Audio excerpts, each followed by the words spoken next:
Hello and welcome to your astrological vibrations for Sunday, March 22nd, 2020 by Gaia Blooming. I am Mimi and our energy mantra for today is I nurture my inner love warrior. And today we have a huge shift. We have Saturn moving into Aquarius. So as I was sitting here looking at the chart, I actually watched it just shift. So we are totally vibing now with the Saturn in Aquarius vibrations. And I have to show you because I was just playing with this. So I put my hand up and I know this is reflection, but this is so like Aquarius. Like it's like, see that glow? This transit is going to open our worlds. Guaranteed. I was looking at the dates of Saturn in Aquarius. The last time Saturn was in Aquarius was roughly 1991 to 1994. 1990, was it 394? Was when my family picked up and moved to California. And I will tell you that shifted my lifeline. It shifted all of our lifelines, really, and opened up my world. And I really feel like Saturn and Aquarius, this to me, this go around really does feel like where we're going to get the Age of Aquarius mojo. So let's go over some basics. Saturn energy. Saturn is purpose. It is responsibility, but I like to say responsibility. It's where we need to discipline ourselves. Saturn can feel limiting. It can feel like a very, very, very strict teacher. But Saturn is the one that's always driving us, pushing us to hopefully embody our soul mission energy. So when Saturn shifts signs, it's like the mission for the collective also shifts. So we're going from Capricorn, which is where we were learning lessons about building new structures, embracing our personal purpose, taking back authority. And we are also doubling down on the lessons of responsibility and discipline. So we got that under our hat, and now we move into Aquarius. And Aquarius definitely builds on that. In traditional astrology, I was going to say ancient astrology, but in traditional astrology, Saturn was the ruler of Aquarius. That was until we found Uranus, and Uranus is definitely more Aquarian suited. And yet, Saturn still has its place in the Aquarian dynamic. Aquarius, to me, I always say the number one thing is vibrational energy. That, to me, is so important to be aware of with Aquarius energy. So putting it together, discipline, responsibility to our personal vibration, discipline, responsibility to vibrational energies that we're tapping into, working with. So we have that. Aquarius, humanitarian, building to utopia, community, friendships, the future, technology, and holy cow, like where we're at in the world, we're definitely looking at these energies. We're looking at the future and like, oh my gosh, we're in the midst of a paradigm shift in regards to what's happening in the world. This is very Age of Aquarius. There are those who, in what we're going through right now, are really stepping up into serving and uniting, unifying, working for and with others. I posted something on my page just right before this video talking about this thing. It's not about fear and isolating and complaining about that. This is about supporting, protecting, helping through our actions the more vulnerable in our community. And this is what we want to remember, because community, responsibility to our community, the role community plays in our purpose, the role we play in our purpose in our community, these are going to be big topics of Saturn in Aquarius. So we really want to tap into these energies? How are you being called to be of service? Now, I think the technology thing is really interesting. I also saw somebody posted SpaceX. What's his name? Elon Musk. He's doing some interesting stuff out there. Good or bad? I don't know. It's all divinely purposed, right? I think technology is going to play a really big role. And I think how we've shown up in jobs, JOBS, rather than our purpose. I think a lot of this is part of the shift that's happening. Like I said, there's this larger plan at hand. And even though there's a lot of fear in what's going on, even though there's a lot of hardship in what's going on, these shifts are pushing us, I believe, into something better. And Saturn into Aquarius is like, yep, so we want to build upon, well, what is your purpose? What is your signature vibration? And are you aligning with that energy? Like I said, to me, it always goes back to vibrational energy when we're in Aquarius. And I do feel like there's going to be like vibrational technology coming forth during this time through 2023. That's how long we'll have Saturn in Aquarius, with a little bop back into Capricorn this year. Back into Capricorn, and then through 2023, we will have Saturn in Aquarius energy. New vibrational technology to help us expand ourselves into the future.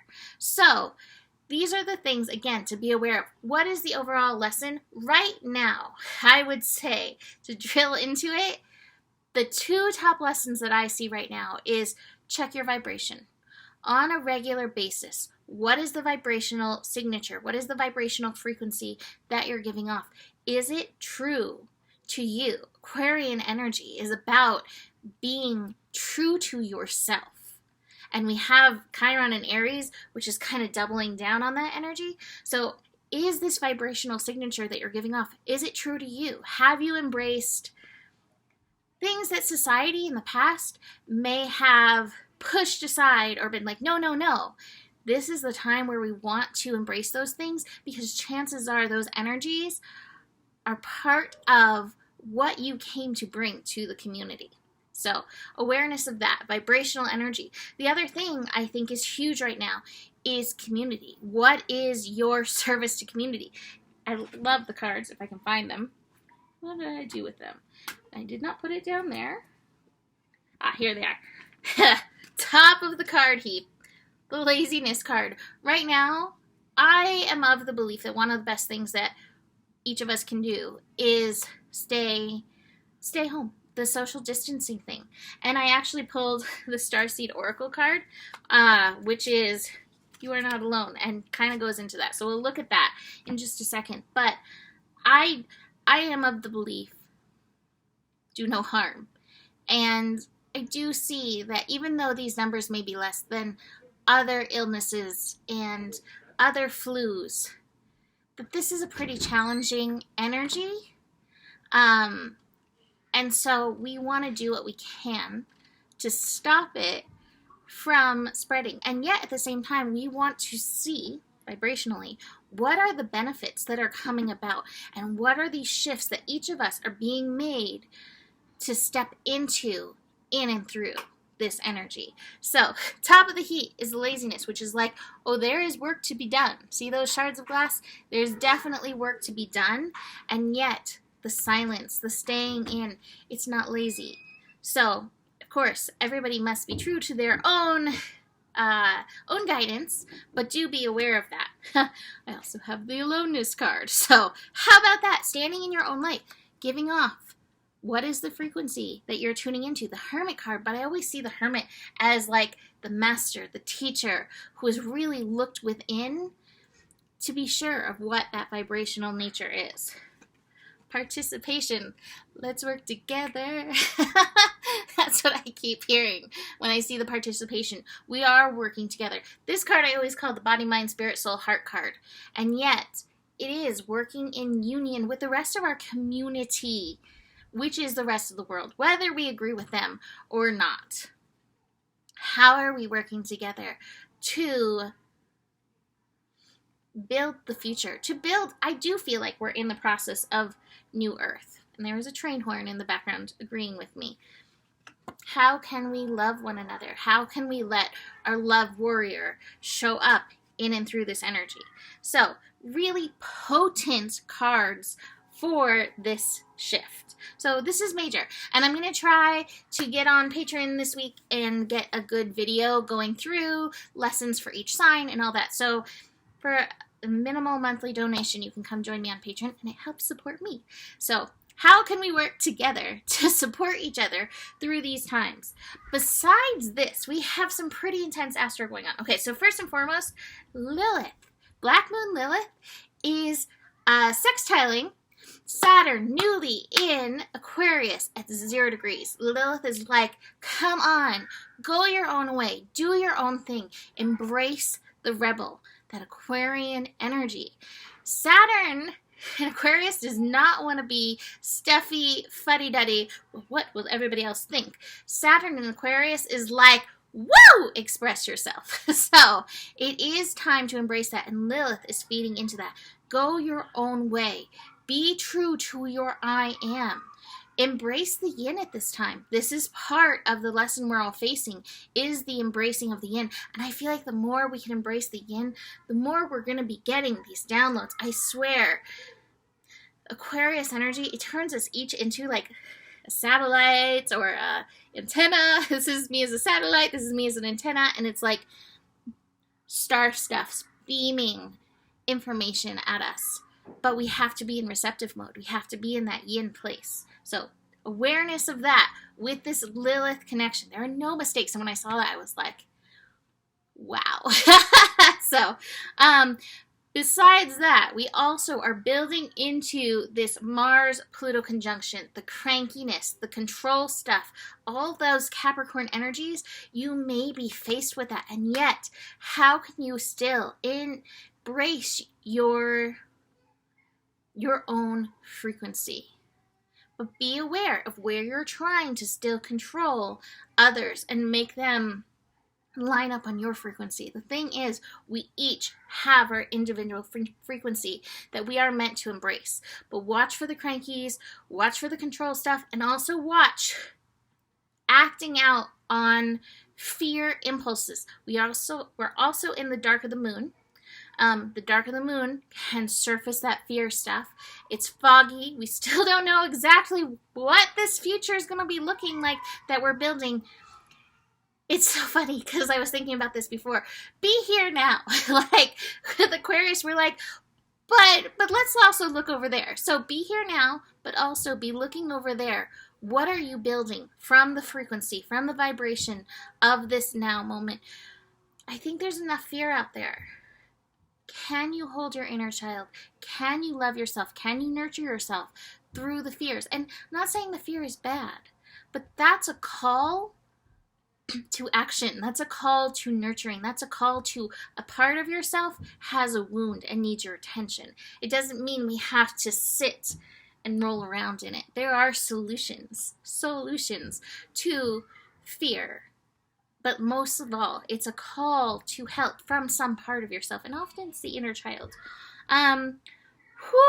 Mercury and Uranus are connecting. So again, our antenna, boop, boop, boop, boop, boop, it's picking up frequencies. Are you listening? Make some time to be in that receptive mode. I have to show you this card too. I haven't shown you yet. Moon in Pisces is making several connections. It may feel kind of like a lazy day. Don't feel like that's a bad thing. Take your lazy catting if you need to. Do it. Like, this is the time to embrace this energy, because I do feel like a kickstart's coming. A lot of times, I always see this in my life. It's like, pull back, pull back, pull back. Nothing. Crickets. Silence. Quiet. Whoosh! Impulse of energy. So, let's see. Yeah, the Mars-Pluto conjunction will be happening late in the evening, 10:20 p.m. Pacific time. So we're building to that all day. The crankies, the control things, frustration, the shadow side of frustration, that all may be coming up. So be aware of that. Final card I want to show you, besides the other card, is clinging to the past. And I think this is part of the Saturn and Aquarius energy. We may want to look to the past, what we have done, what we have built. This is something entirely new. Be willing to release the past so that we together can build this beautiful, bright future that I and so many people are feeling. All right, I'm finishing up with this. I know it's long, but this is important. All right, you are not alone. Isolation. Hello. Physical connection, community. Community. Hello. Okay. The older the soul, the deeper the cave. I can attest to that. Many starseeds and old souls enjoy their own company. Spending time alone can be comforting and necessary for their vitality, as it allows them to commune with their soul and fill up their energetic resources, especially if they have an underactive or open root chakra and find it hard being human. This being human. It's not easy, right? Many starseeds find it more nourishing to retreat than to spend their time in meaningless conversation and relationships. However, we must remember that we are not here to go about this life alone. Humans are pack animals. We all need the love, company, and support of others, both emotionally and physically. In our increasingly online world, we can be connected to more people and yet feel more alone and isolated than ever. There's still so much we don't know about the energetic side effects of things like social media. With so many people knowing our news, my community's busted in the door, right? With so many people knowing our news, what is it doing to our auric field? That vibrational thing. Like I said, that glow. Aquarius, tuning into our auric fields. Commonly, we find ourselves in constant conversation, yet lacking the genuine connection of physical community and touch. The main message of this card is to step out of your cave and physically reach out to those in your life. Okay, so right now, we're not there to the physical thing, but this is a call to reach out to community. And I feel like this is a greater call to action with Saturn in Aquarius over the time. Once we're past the social distancing, quarantine energies, it is time to step up and out and connect. The main message of this card is to step out of your cave and physically reach out to those in your life to replenish when you need, but not isolate yourself. This could be seeing friends and family who live nearby or having a regular catch-up walk with someone. In what ways can you open yourself up to people who are physically in your life? Those who you truly know. So, this is the calling. We are building community. Things are changing. So be aware of this for Saturn in Aquarius energy, because we're going to be working this, and Saturn lessons, they are important. So that is it for today. I'm doing 20 for 20. If I haven't gotten back to you yet, don't worry. I just got a lot of emails for that. I'm happy to help you. I'm happy to serve you with what I do. And come join my Patreon to help me back in return. So, besides that, the better it gets, the better it gets. There's more than enough love in the world for you, I promise. And you do have the power. Namaste.